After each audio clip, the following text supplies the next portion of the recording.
The Playground by Walt Whitman.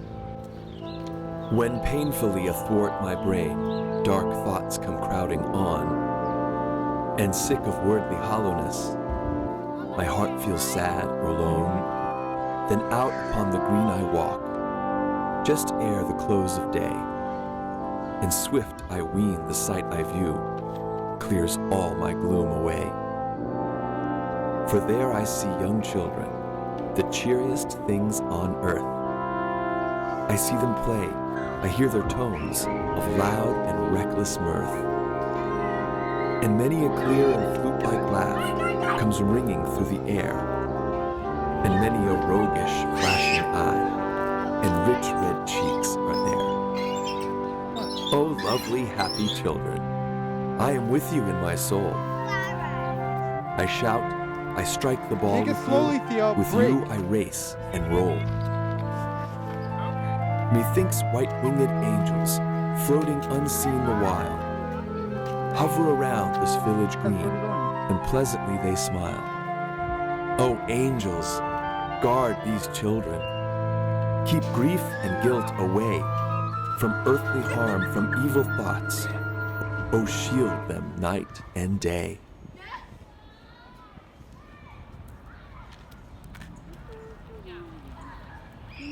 Walt Whitman was an early proponent of public parks. In the 1840s, while editor of the Brooklyn Daily Eagle, he advocated for the creation of open public spaces, including what is now Fort Greene Park. The park began as a fort, known as Fort Putnam. It was named after Israel Putnam, one of George Washington's generals. It was part of a defensive line during the Revolutionary War. Abandoned after George Washington's retreat during the devastating Battle of Long Island, the fort was rebuilt for the War of 1812 and renamed for Nathanael Greene, another one of Washington's generals. Throughout the Revolutionary War, prisoners that would not pledge loyalty to England were imprisoned on decommissioned British ships in Wallabout Bay. Over 11,500 prisoners died on these floating concentration camps. About 3 times as many people died aboard these boats than were killed in battle during the Revolutionary War. The dead prisoners were thrown into the bay and hastily buried along the shore. When the Brooklyn Navy Yard was being erected along Wallabout Bay in the early 1800s, the remains were collected. In 1808, they were placed in the Tomb of the Martyrs, near the Navy Yard. The future of the land surrounding the decayed remains of Fort Greene would become the focus of Walt Whitman and others. Washington Park opened at the site in 1847. It would become Brooklyn's second park. Frederick Law Olmsted and Calvert Vaux would redesign the park some 20 years later. It included a new monument to the prison ship Martyrs, and also a crypt where the remains remain to this day. In 1897, the park was renamed Fort Greene Park. The grand monument that exists today opened in 1908.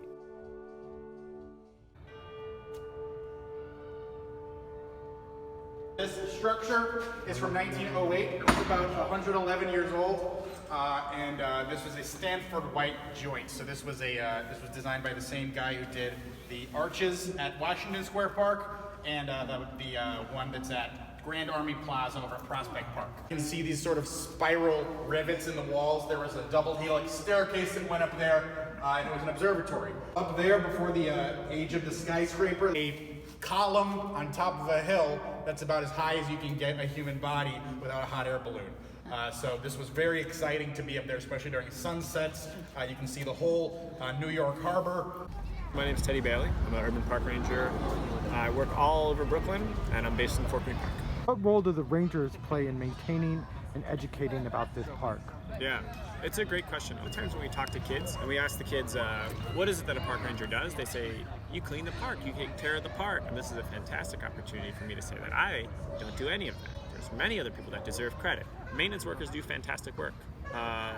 They have a tough job where you're cleaning up after everybody, but they do it really diligently. And this park, especially lately, maybe it was all the rain, but the grass is looking really good. Some of the gardens here are fantastic. A lot of times the rangers, we serve as the figurehead. People contact us, but there's so many people in parks that are just doing great work. We do a lot of the education. So we primarily do environmental education. We do a lot of tree walks. This is a London plain leaf, and this is actually the logo of the New York City Parks Department. It's a very hardy tree. It can withstand pretty much anything. In Fort Greene in particular, we do a lot of historical education. We have really rich American history, so much so that people are constantly surprised that all this happened, and it's a really good sort of launch point to talk about the Battle of Brooklyn, talk about America fighting the British Empire, talking about America's role today, to contextualize lots of history. It's really fantastic. We can also do really good youth education because so many kids are so close. So from a historical perspective, it's great to have something that we're so close to the place and the resources within the place, but also ecologically, it's so nice to have a green space that people can just take the train to. If we're trying to make arguments for ecological education for kids, but all the kids have to go to Glacier National Park and they have to take a plane or a train, right? That's not very accessible. But Fort Greene, you can literally stumble in and identify ginkgos or London planes or Osage orange trees, and you can get a sense of place. If thousands of people can come through this park every day, then thousands of people are able to learn about these sort of meanings behind either historical or environmental resources. At the northwest corner of the park, another type of battle is happening. This one is over the park's future. A proposed plaza design is in dispute. Let's find out what's going on. My name is Ling Hsu. I'm the president of Friends of Fort Greene Park, an all-volunteer neighborhood group trying to save mature trees in our neighborhood park. Can you explain your opposition to the proposed Parks Without Borders plaza redesign? So Parks Department told the residents at the beginning of the project that they want to turn cement into greenery. And yet, after a year of design process, they presented a cement plaza that's going to pave over 13,000 square feet of open greenery. In the 1930s, there was a plaza here. Isn't a plaza a return to like an original vision for the park? The Parks Without Borders proposal will also pave the mounds designed by Arthur Edwin Bai, an important landscape architect in naturalism. A.E. Bai designed the mounds in the 70s to restore the vision of Olmsted by adding greenery to our park. Do you want to take me around to the trees that you're saying they're going to cut down? The trees here will be cut down. Right now we have a wide entrance on Myrtle Avenue. That entrance will be moved to the corner. This project really needs to take resident needs into consideration.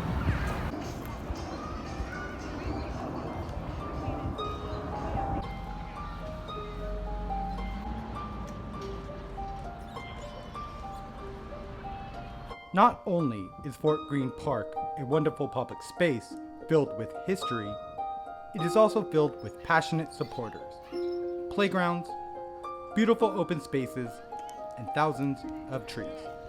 Please like, subscribe, comment, or share if you enjoyed this video.